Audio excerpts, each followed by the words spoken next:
¿Sabías que dejar de fumar reduce el riesgo de sufrir un infarto a la mitad en tan solo un año? Bienvenidos a Tu Médito en Podcast. En el capítulo de hoy vamos a responder a esta pregunta y, bueno, a muchas más sobre un tema que es vital: cómo prevenir un infarto. Mucha gente todavía piensa que es algo que solo afecta a personas mayores. No, pero la realidad es que puede ocurrir a cualquier edad. Lo bueno es que en la inmensa mayoría de los casos podemos hacer mucho para evitarlo. ¿A alguien le preocupa su salud cardiovascular o la de su familia? Pues que se quede con nosotros porque esto interesa. Además, un poquito más adelante vamos a desvelar por qué una condición que a priori pues, no relacionaríamos como una enfermedad autoinmune puede aumentar el riesgo de sufrir un infarto. Para aclarar todas estas dudas y darnos las claves, contamos hoy con la ayuda de un reconocido experto en cardiología. Nos va a desvelar los 5 pilares fundamentales para proteger nuestro corazón y algunas novedades importantes en prevención que quizá no se conozcan tanto. Muchas gracias por invitarme. Es un placer estar aquí para hablar de algo tan crucial como la prevención cardiovascular, la verdad. Es fundamental entender que un infarto no suele ser un rayo en cielo sereno, ¿eh?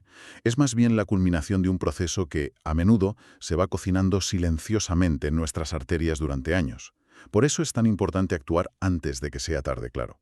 Doctor, para empezar y ponernos todos en situación, ¿podría explicarnos de una forma sencilla qué es exactamente un infarto de miocardio? Claro. A ver, imagina el corazón como un motor increíblemente trabajador que necesita su propio combustible y oxígeno para funcionar.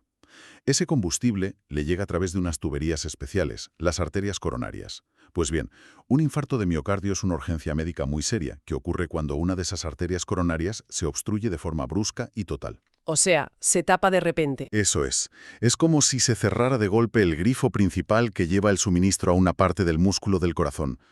Al no llegarle sangre oxigenada, esa zona del músculo cardíaco empieza a sufrir.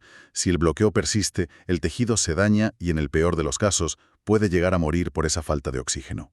Madre mía. Piénsalo como una habitación vital que de repente se queda sin aire. Las consecuencias pueden ser graves si no se actúa rápido, claro. Entendido. Es como si se cortara ese suministro vital de forma repentina. ¿Y cuál es la causa más habitual de que una arteria se bloquee de esa manera tan drástica? Pues mira, la causa principal, en la gran mayoría de los casos, es un proceso que se llama aterosclerosis. ¿Aterosclerosis? Sí. Volvamos a la analogía de las tuberías. Nuestras arterias, al nacer, suelen ser lisas y flexibles por dentro. Pero con el paso del tiempo, y sobre todo si se dan ciertos factores de riesgo, se van acumulando depósitos de grasa, colesterol, calcio y otras sustancias en las paredes internas. Ajá. Esas acumulaciones forman lo que llamamos placas de ateroma, algo parecido, pues, al sarro que se forma en las tuberías de casa. Ya. Este proceso, la aterosclerosis, va endureciendo las arterias y estrechando el espacio por donde pasa la sangre. El infarto agudo suele producirse cuando una de esas placas de ateroma se rompe o se fisura. Se rompe la placa. Sí, el cuerpo interpreta esa rotura como una herida e intenta repararla activando la coagulación, formando un coágulo de sangre, o sea, un trombo, en ese punto. El problema es que a veces ese coágulo crece tanto que obstruye por completo la arteria, impidiendo de golpe el paso de la sangre. ¡Qué peligroso! Y hay varios factores que sabemos que aceleran este proceso de ensuciar las arterias: fumar, tener la tensión alta, el colesterol elevado, la diabetes, el sobrepeso, la falta de actividad física, vamos, unos cuantos. Menciona factores que aceleran ese proceso de aterosclerosis. ¿Cuáles diría que son los más importantes que deberíamos tener en mente? Es una pregunta clave, sí. Solemos dividir los factores de riesgo en 2 grandes grupos. Por un lado están los que llamamos no modificables, es decir, aquellos sobre los que, bueno, no podemos influir mucho. Como la edad, supongo. Exacto. Aquí incluimos la edad. A medida que cumplimos años, el riesgo aumenta. El sexo. Los hombres tienen más riesgo a edades más tempranas, mientras que en las mujeres el riesgo se incrementa notablemente después de la menopausia. ¿Y la genética o los antecedentes familiares? Claro, si en la familia ha habido casos. Eso es. Si tus padres o hermanos han sufrido un infarto joven, tu riesgo es mayor. Pero, y esto es lo realmente importante, la mayoría de los factores de riesgo cardiovascular sí son modificables, y es ahí donde tenemos un enorme poder de actuación. Ahí es donde podemos hacer algo. Justo. Los factores modificables más relevantes son el tabaco, que es posiblemente el enemigo público número 1 del corazón, sin duda; la hipertensión arterial, o sea, tener la tensión alta; la dislipidemia, que es tener el colesterol malo o LDL elevado, o el colesterol bueno o HDL bajo; La diabetes mellitus, especialmente si no está bien controlada. El sobrepeso y la obesidad, sobre todo la grasa acumulada en el abdomen. El sedentarismo, vamos, la falta de actividad física regular. El estrés crónico mal gestionado. Y seguir una dieta poco saludable, rica en grasas saturadas, grasas trans, azúcares añadidos y sal. La gran noticia, y quiero recalcarlo, es que actuar sobre estos factores modificables cambia drásticamente las probabilidades. Sí. Por ejemplo, como bien decías al principio, dejar de fumar reduce el riesgo de infarto a la mitad en tan solo un año. Es un impacto enorme. Es un dato potentísimo ese. Nos invita a reflexionar sobre qué factores de riesgo modificables podríamos tener en nuestro día a día y si hay alguno sobre el que podríamos empezar a actuar desde hoy mismo, ¿no? Totalmente. Entonces, centrándonos en lo que sí está en nuestra mano cambiar, ¿qué podemos hacer de forma práctica en nuestra rutina diaria para reducir ese riesgo de infarto? Pues mira, la prevención cardiovascular no se basa en hacer heroicidades puntuales que luego abandonamos, sino en incorporar de forma progresiva y sostenible hábitos saludables en nuestro día a día. Mucha gente piensa que cuidarse es algo tremendamente complicado o que requiere sacrificios enormes, pero la realidad es que las claves se pueden resumir en 5 pilares fundamentales bastante accesibles para la mayoría. 5 pilares. A ver, ¿cuáles son? Primero, la alimentación saludable. No hablo de dietas estrictas y aburridas, sino de seguir un patrón como la dieta mediterránea, que ha demostrado sobradamente sus beneficios. La dieta mediterránea, sí. Eso es. Esto significa priorizar el consumo de frutas, verduras, hortalizas, legumbres, cereales integrales, pescado, sobre todo azul, frutos secos y usar aceite de oliva virgen extra como grasa principal. Y, lógicamente, reducir al máximo los alimentos ultraprocesados, la bollería industrial, las carnes rojas y procesadas, las bebidas azucaradas y el exceso de sal. Pequeños gestos. Pequeños cambios, como elegir una pieza de fruta en lugar de un dulce, ya suman. Segundo, el ejercicio físico regular. Hay que moverse. Moverse, sí. La recomendación general es acumular al menos 150 minutos a la semana de actividad física de intensidad moderada o 75 minutos si es vigorosa. No hace falta apuntarse a un gimnasio si no te gusta, vale con caminar a buen paso, montar en bici, bailar, nadar, subir escaleras. Lo importante es ser constante y elegir algo que te motive. Y evitar estar sentado mucho tiempo, ¿no? Y un punto crucial hoy en día, evitar el sedentarismo prolongado. Si trabajas sentado, levántate y muévete un poco cada hora. Fundamental. Tercero, y esto es clave, no fumar. Lo digo alto y claro. No hay dosis segura de tabaco. Nada de nada. Nada. Dejar de fumar es la medida aislada más eficaz para prevenir un infarto y muchas otras enfermedades graves. Y esto incluye también evitar ser fumador pasivo, La exposición al humo de otros también daña nuestras arterias. Cierto. Cuarto, manejar el estrés y asegurar un buen descanso. El estrés crónico mantenido libera hormonas que perjudican al sistema cardiovascular. Cada persona debe encontrar sus propias estrategias para gestionarlo. Técnicas de relajación, mindfulness, yoga, dedicar tiempo a aficiones, contacto social, lo que a cada uno le funcione. Y dormir bien. Y dormir bien es igualmente importante. Un sueño reparador de entre 7 y 8 horas para la mayoría de los adultos es un factor protector clave. Y quinto, realizar chequeos médicos periódicos. Es vital conocer nuestras cifras de tensión arterial, colesterol y glucosa, el azúcar en sangre. Saber cómo estamos. Exacto. Hay que medirlas con la frecuencia que nos indique nuestro médico según nuestro perfil de riesgo. Y si nos prescriben medicación para controlar alguno de estos factores, es absolutamente crucial tomarla según las indicaciones. No vale tomarla a veces sí y a veces no.